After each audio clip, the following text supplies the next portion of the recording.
Super fun. KC wants to know, speaking of Owen, did Owen ever play any in-ring ribs on Jeff involving a match with Jeff?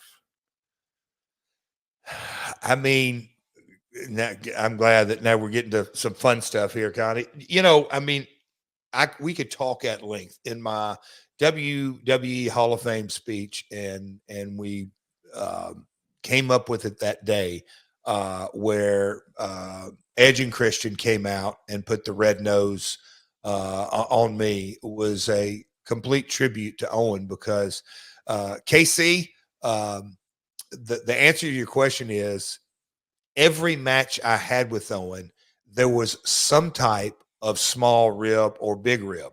But the last in-ring rib that Owen played was just such a classic. And I've told the story multiple times, but the business was hot. I'll give my Ricky Morton, sold out, hanging from the rafters. But legitimately, you can probably go back and look of what the house show did a Saturday, May 22nd, 1999, Allstate Arena, a house show.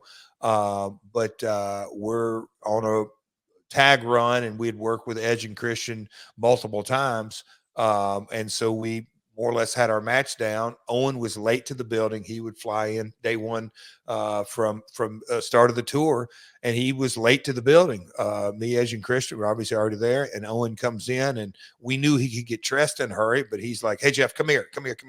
And he pulls me in the bathroom, and he's tying his boots as he's telling me this, and he's got these two red noses.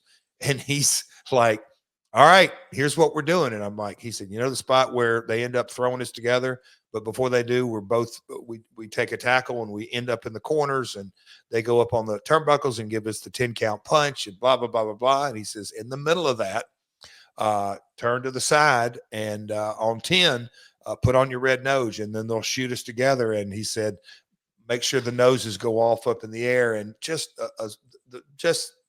Owen, I heard Taker not long ago on something on his podcast that Owen would rib him, and when you kind of rib him, that's Owen. He's working with Undertaker. He'd shoot him off and call the most outlandish, duck the elbow twice, I'm going to hit you with a flying spin kick, get a 1-2 and kick out, grab the headlock, and he's dead serious, and he can call it like that.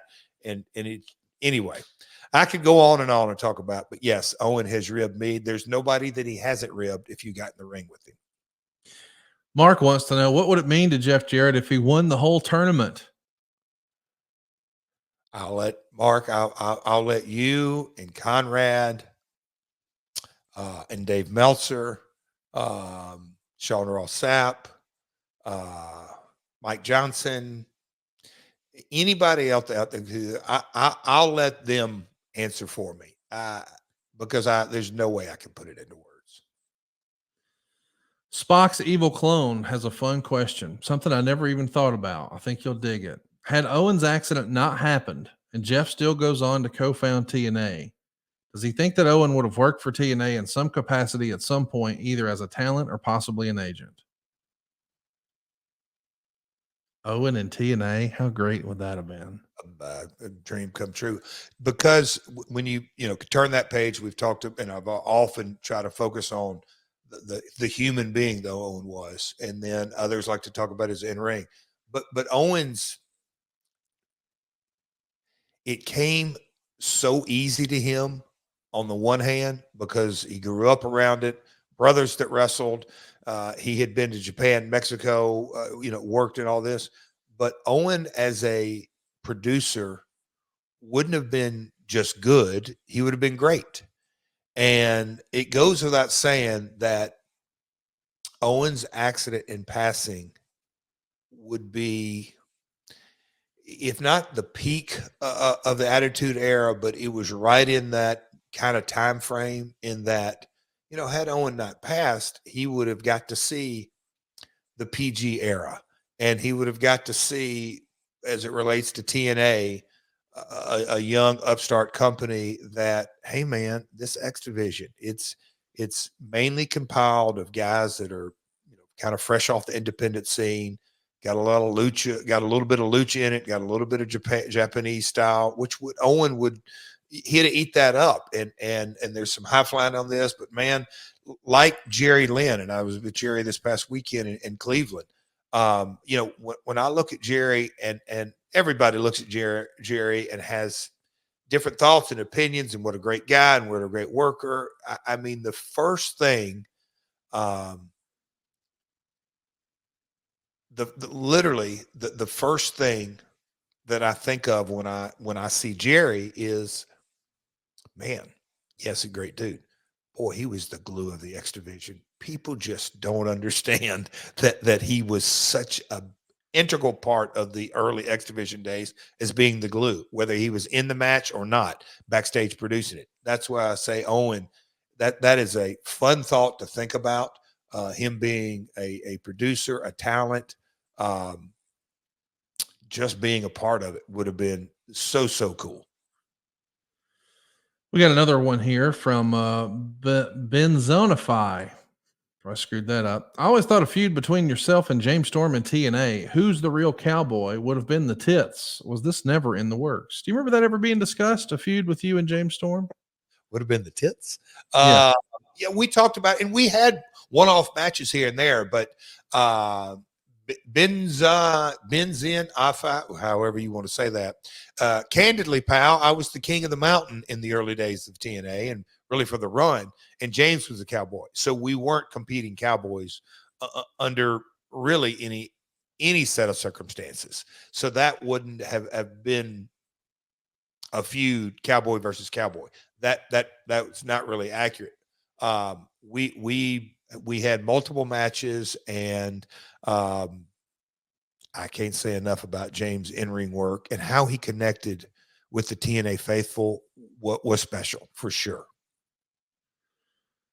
We got another one here from 82 Atlantic. What was the relationship like between Sting and Vince Russo and TNA? Was there any heat that lingered from WCW, or do they always have a good rapport? You know, let me ask you, let me throw something back at you, Conrad, and then I'll answer. Did any of this get discussed on Who Killed WCW, the Sting Russo relationship? Nope. Oh, yeah, I wouldn't. I mean, those two guys always got along professionally extremely well. Personally, I think even better. Now, Sting didn't always like or go for or whatever it is, but Sting had so much diplomacy, if you will, that he would say no to multiple situations, but he would tell you why and come up with options and everything that goes with it. But they had a really, really good relationship, I think, all through the WCW run, in that I think they understood each other to a certain degree and knew that Sting was mature enough to go, all right, this guy, because, you know, fresh out of WWE and this New Yorker, and he wants to do this and that, and this and that. He's ambitious, man. It just might not work out the way he's hoping for, but hey, I'm going to give him the benefit of the doubt. So they always had, in my opinion or my observation, great relationship. Brian Kaufman on Twitter wants to know, was Jeff asked to be a part of Who Killed WCW? Unofficially, I might have been, I don't know, one of the early ones, but I was aware of it. And it was almost as if, I'll say this. I assumed, and I think they assumed, yeah, I was going to be a part of it. It didn't work out, and I would assume that me signing with AEW, but you tell me, Conrad, were there AEW talent on there? I don't know. I really don't know. So wait, hang on. You thought you were going to be on it. They thought you were going to be on it, but then you weren't. But I was never officially asked. I was told, hey, the next series, I don't know if it was Tales of the Territory or Tales from the Territories. Yeah. Was there a season before that of Bash at the Beach, which came for, I don't know, but I love those guys. We've talked about it. They do. I'll say it's a lightning rod. Some folks in the industry absolutely hate it. Some folks like it. I think they're trying to create content that rates.